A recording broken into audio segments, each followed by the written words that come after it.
Doctor Yunus আপনি দুদু খান, কিছুই বুঝেন না, আপনি একটা নিরীহ মানুষ, আহারে কিছু বুঝেন না। এগুলো আমরা চিনি, এগুলোই সাদা চামড়ার যেগুলো আছে চোর, সাদা চামড়ার চোরেরা সারা দুনিয়ায় মানুষের সব ধন সম্পদ লুণ্ঠন করে এখন তারা আমাদের নীতি শিখায়, আমাদের ম্যানার্স শিখায় তারা। তা আপনি তো ওই চোরেদের কাছ থেকে ধিক্ষা নিয়েছেন, তো আপনি বুঝেন যে চুরি কেমনে ভদ্রভাবে। এই ধরনের চোরেদের কোনো নাই, মানে তার কোনো শত্রু হবে না। চুপচাপ কথা বলার ইয়েতে আপনি বুঝবেন, আপনার কথা বলে আপনাকে সেই করে সে যা করার সেটা করবে। সব চুরি করছে ডক্টর ইউনূস সাহেব নিজে, যেই কারণে তার আশপাশের যত চোর আছে সব চোরেদেরকে সে শেল্টার দিচ্ছে। আপনি বলেন তো এই গত 1 বছরে ভারতের সাথে আমাদের কি সমস্যা হয়েছে? ভারত আমাদের চ্যানেল চালাইতে দেয় নাই, আমাদের টেলিভিশন চালাইতে দেয় না। ভারতের চ্যানেল চলছে, ভারতে ইলিশ মাছ পাঠাচ্ছে, ভারতের সাথে বাণিজ্য চলছে, ভারতের ওই করিডোর, তারপরে সব কিছুই তো আছে, কোনো কিছু বাদ আছে না। তার মানে বন্দর এখনো ব্যবহার করছে, আমরা তাদের কাছ থেকে কিছু পাচ্ছি না। তো ইউনূস সরকার কি করেছেন? আদানির কাছ থেকে আরও বেশি হারে বিদ্যুৎ নিচ্ছেন আপনি। আর কি কিছু বাকি আছে নাকি? আর কিছু আছে যেটা ইন্ডিয়ার বিরুদ্ধে আমরা কোনো অ্যাকশনে গিয়েছে, কিছুই করি নাই। এটা হচ্ছে আই ওয়াশ। এগুলো আমরা ভুলে যাব না। এতগুলো মানুষের জীবনের বিনিময়ে বাংলাদেশটা নতুন করে তৈরি করার যে সুযোগ হাতছাড়া হয়েছে, এটার দায় ডক্টর ইউনূস এবং এই এখন যারা আছে তাদের সব কয়টাকে নিতে হবে। আপনাদের কারণে আজকে এই অবস্থা হয়েছে। আমরা গত 1টা বছর ধরে বলছি যে আওয়ামী লীগের বিরুদ্ধে আপনারা জিরো টলারেন্সে যান। কয়েকদিন আগে মাহফুজের উপর এখানে হামলা হলো, সেই হামলায় ঘুরায় পেঁচায় তারপরে গোলাম মর্তুজা এখানে প্রেস মিনিস্টার করে বানিয়েছে তারে। সে মানে নানান ধরনের তেনার পেঁচায় টাচায় তারপরে বোঝানোর চেষ্টা করলো এটাতে আওয়ামী লীগের ওইরকম তেমন কোনো দায় নেই, এখানে কিছু উচ্ছৃঙ্খল ছেলে পেলে ছিল, তাদের কারণে এটা হয়ে গিয়েছে। দূতাবাস কোনো ব্যবস্থাই নেয় নাই। দূতাবাস থেকে বরং এখানকার সরকারের এজেন্সিরা যে ব্যবস্থা নিতে চেয়েছে সেটাকে তারা বাধা দিয়েছে, সেটাকে তারা নিরুৎসাহিত করেছে এখানে, এবং সেটার প্রমাণও আছে আমাদের কাছে। দূতাবাস থেকে বলা হয়েছে তাদের কাছে যে আমরা এটা নিয়ে কোনো ঝামেলায় যেতে চাই না। সেটা যদি ব্যবস্থা নেওয়া হইতো ভালো করে, তাহলে আজকে এই হামলা করার সুযোগ পেত না। এই হামলা করা হবে এটা দূতাবাসের, এরাও জানতো, এই কারণে এটা নিয়ে কোনো ঝামেলায় যায়নি। ভাই আপনার তো কষ্ট নাই, আপনি তো এখানে পেয়েছেন আরামে। আমার দেখান না যে মন্ত্রী এই ইয়েতে ডক্টর ইউনূস ভাই, আপনারে তো আমরা কাজে লাগাইছি, কাজের লোক টোককে কাজে লাগাই না, আমরা কাজে লাগাইছি। আপনার মতো এই বালছাল এগুলি এই বাংলাদেশের জন্য জীবনে কোনোদিন কোনো কাজে আসেন নাই। আপনারা কেন কাজে লাগাইছি জানেন? খালি ওই যে ধর্মীয় গুটি খেলে না আওয়ামী লীগ, এই কারণেই কয়েক মাস আপনার দরকার ছিল। আপনার মতো এরকম এই ভদ্র চোর, ভদ্র সুদখোর আমাদের দরকার নাই ভাই। আপনি এই দেশটারে, এই বিপ্লবটারে ড্যাশ মাইরা তারপরে ছেড়ে দিয়েছেন। আমরা এইরকম দেশ চাই নাই। এই এই এই কয়টা দিন যদি নাকি আপনি মনে করেন যে ন্যূনতম একটা একটা শৃঙ্খলা, মানে কি হয় না যেটা আগে হতো না, মানে আগে হতো যেটা, এমন কিছু আছে যে এটা এখন হচ্ছে না। কোনো কিছু ভালো হয়েছে? ঘুষ, সুদ, কোনো মারামারি, দখল, চাঁদাবাজি, সব কিছু হচ্ছে। আপনার মতো এরকম ভালো এক বালের রাষ্ট্রনায়ক দিয়ে আমার লাভটা কি? আপনি কি বাল ফলাইছেন? আপনি গত এগুলোর ব্যবস্থা আপনার চোখের সামনে চুরি করে আপনি কিছুই বোঝেন না। সব বুড়া মুড়া এগুলি খাটাসগুলি ধরছেন, জীবনে কোনোদিন নামও জানি না। এই দেশের এই 15 বছর তার অবদান কি? আপনি সরানো না তাদেরকে। আপনি এই জন্য এসছেন এখানে। আপনি যা ডিজার্ভ করেন তার চাইতে শত সহস্র কোটি কোটি গুণ আপনাকে বেশি সম্মান দেওয়া হয়েছে। আপনি আমার ক্ষমতা আছেন দেখে আপনার চ্যাটের ভালো হয়ে গেছেন, আপনার তো মিয়া কামলার মতো কামে লাগাইছি আমরা। আপনার এইখানে থাকলে, আপনার মতো এরকম একটা সুদখোর যদি থাকে, তাহলে ইন্টারন্যাশনালি তারা আমাদের কিছু বলবেন, এই জন্য কামে লাগিয়েছে আপনার। আপনি এই দেশের জন্য জীবনে কোনদিন কিছু করছেন নাকি?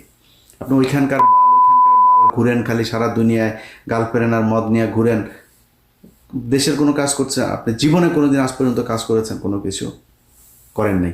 এখন সুযোগ পেয়েছেন, লুটপাট করে খাচ্ছেন। আপনার ওই যে ভাতিজা ভতিজা যা আছে সব চিহ্নিত রে ভাই।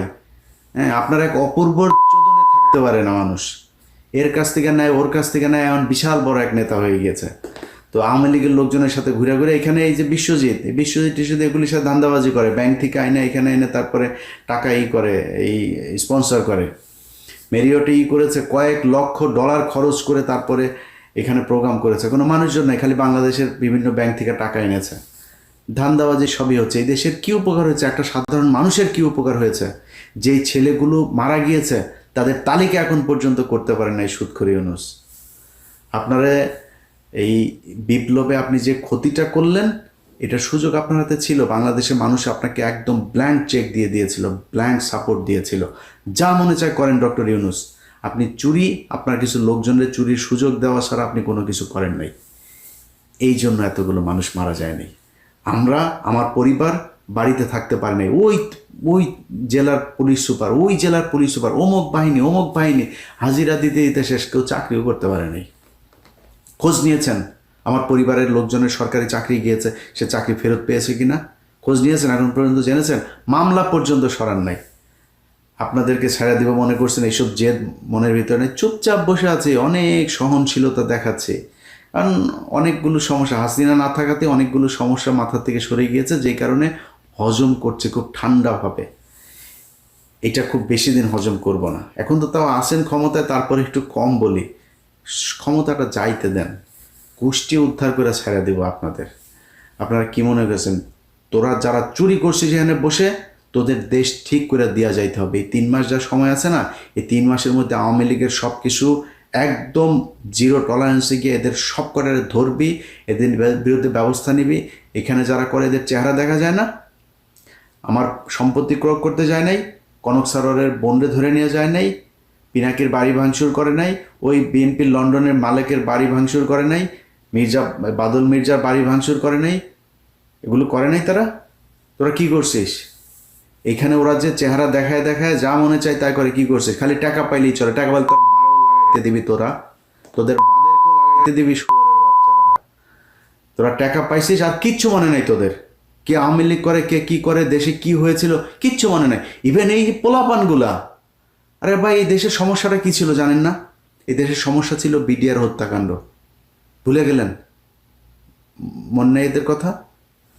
আমি খুব ক্ষুদ্র মানুষ, বিডিআরের পরিবারে যা জিজ্ঞেস করবে, যারা জেলখানায় আছে ওদের জিজ্ঞেস কর, আইনজীবীরা জিজ্ঞেস কর, যারা মুক্তি এই গেল 3 দিন আগে যারা 15 দিন মুক্তি পেয়েছে, জিজ্ঞেস কর তোদের কোন বাপের অবদান ছিল এখানে। টাকা দিছিস আমারে?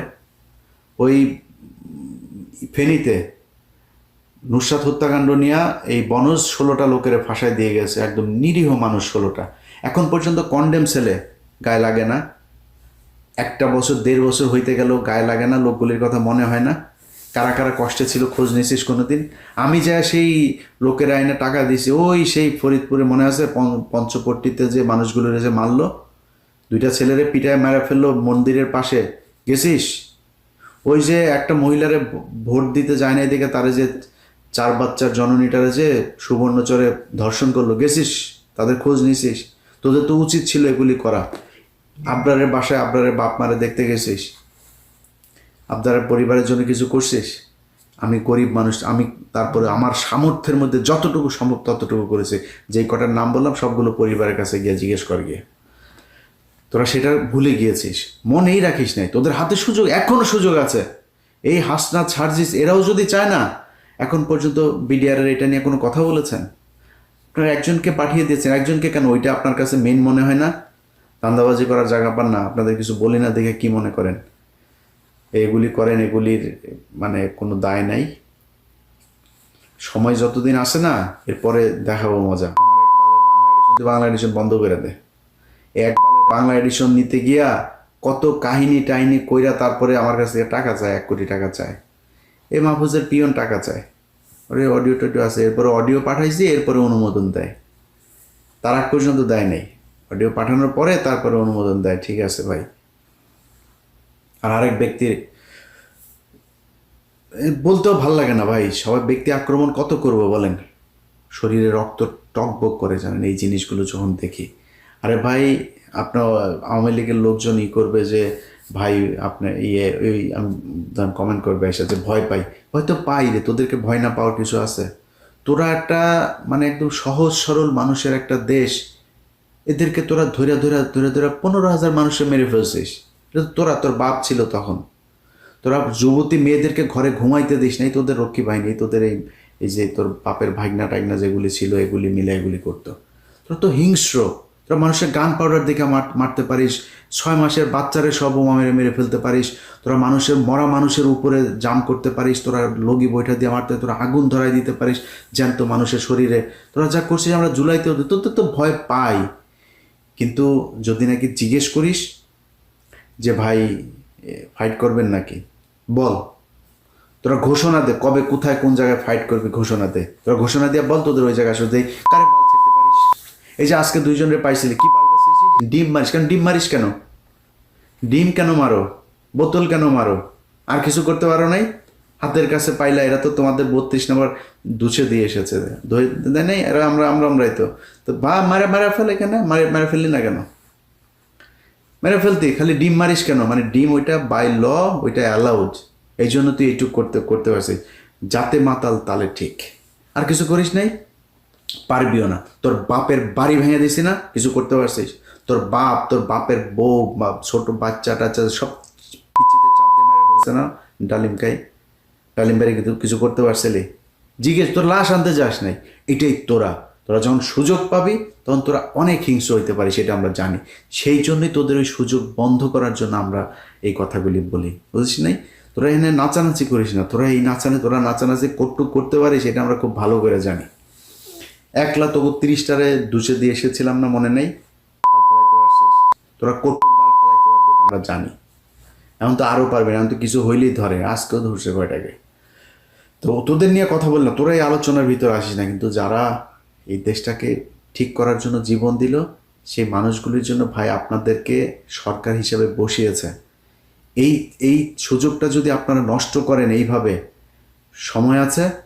এই যে যারা এখানে করেছিল, সব কটার বাড়িতে পুলিশ পাঠান, বাড়িতে কে আছে এগুলো মামলায় আসামি করেন, বিভিন্ন মামলায় আসামি করে ওগুলো ধরে নেন। আপনি কুকুরের সাথে আপনি সুন্দর করে যদি আপনি ফুল দিয়া করেন, লাভ নাই ভাই, এদের বুঝায় লাভ নাই। কুকুরের মুগুর দেওয়া লাগবে। ওরা এখন পর্যন্ত সিদ্দিকের বাড়ি, সাদ্দিকের সব অর্থ সম্পদ সব কিছু দেশে আছে, ওর পাওয়ার প্ল্যান্ট ছিল, কোথায় কি আছে খোঁজ নেন।